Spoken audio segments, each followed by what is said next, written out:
What is up guys, TechRex here. So a lot of people have been complaining recently that the new iPhone 7 lacks the headphone jack. It's something that's been on every generation model iPhone.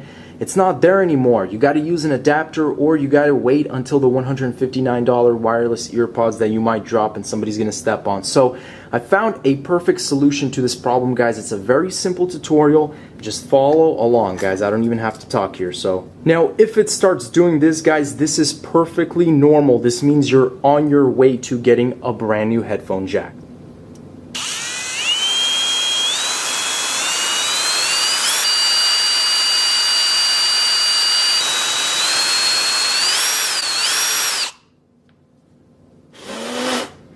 And just like that, guys, you have your brand new fully built 3.5mm headphone jack. And best of all, you can take your headphones, the ones you've always loved and known, you plug it in,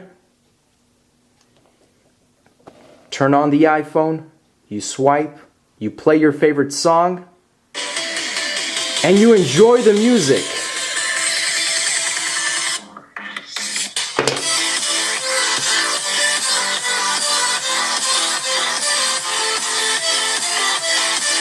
Peace out.